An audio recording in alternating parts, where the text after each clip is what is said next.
చేసే గదిలో పీటపై కూర్చున్నాడు. అక్కడ కూర్చున్నారేంటి? అక్కడ ఉంది, అక్కడికి వెళ్ళి కూర్చోండి. ఓ అక్కడ కూర్చోవాలా? మహామంత్రి, ఇక్కడ నెగ్గాలో తెలిసిన వాడు రాజు కాదు, ఇక్కడ తగ్గాలో తెలిసిన వాడే మహారాజు. బాగానే తగ్గితిరి. ఇప్పుడు వెళ్ళి సింహాసనంపై కూర్చోండి. అట్లనే.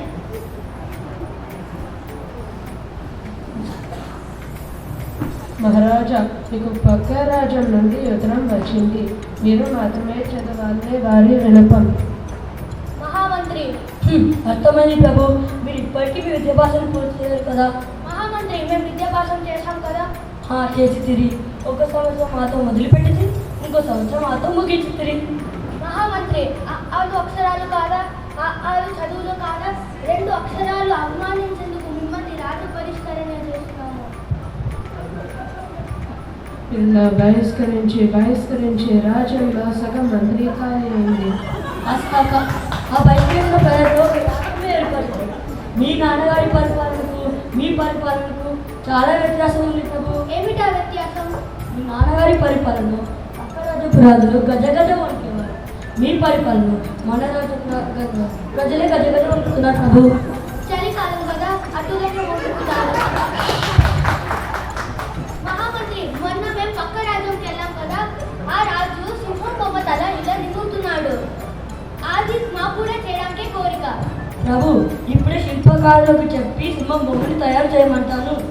మహామంత్రి, సింహం బొమ్మ తల నిముడితే మాకేం వస్తుంది? నిజమైన సింహం కావాలి, లేకపోతే మిమ్మల్ని రాజు పరిష్కరణ చేస్తాము.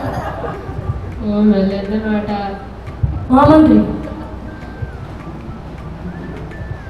మహామంత్రి, ఇప్పటికిప్పుడు సింహం తల ఎక్కడి నుంచి వస్తాం. వెళ్ళి ఆ పంది తల తీసుకురా.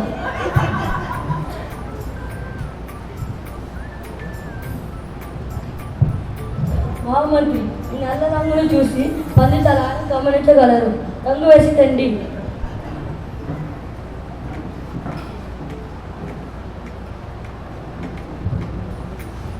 మహారాజా, ఈ సింహం తల. శభాష్. ఇదేంటి సింహం తల ఎందుకు మూతి ముందుంది? మహారాజా, ఈ సింహంని చంపేటప్పుడు సింహం చంపొద్దు అనగానే తల నరికేశారు. ఓ భయంతో పెట్టిన మూతి అన్నమాట. మహామంత్రి, ఈరోజు తీర్చాల్సిన సమస్యలు ఏమైనా ఉన్నాయా? మహారాజా, ఒక కవి తన ప్రజలను తన కవిలతో హింసిస్తున్నారని ఇక్కడికి తీసుకువచ్చారు. సరే, ప్రవేశపెట్టండి. నమస్కారం. ఈ కవి వల్ల కలిగిన సమస్యలు ఏమైంది? ప్రభు, నేను కవిత్వంతో చచ్చిపోతాను ప్రభు, మీరే కాపాడాలి. ఓ, అంత గొప్ప కవిత్వాలు చెప్తారా? ఒక కవిత్వాలు వినిపించండి. శబ్దం చేయొద్దు, వినండి. మహాకావ్యం. దుర్మార్గంగా దొరికారు రాజుగారు అదృష్టవంతులు. వినిపిస్తాను, వినండి. ఎండ మండుతుంది, కాలు మాడుతుంది. ఏమిటి? ఎండ మండుతుంది, కాలు మాడుతుంది. నీలి ఆకాశానికి జలుబు చేసింది, వెండి నేలకు వేడి చేసింది, చల్లగాలికి పైత్యం చేసింది, ఈ ప్రకృతికి జబ్బు చేసింది. శభాష్, ఎంత గొప్ప కవిత్వం. మీరేమనుకుంటారు మహామంత్రి?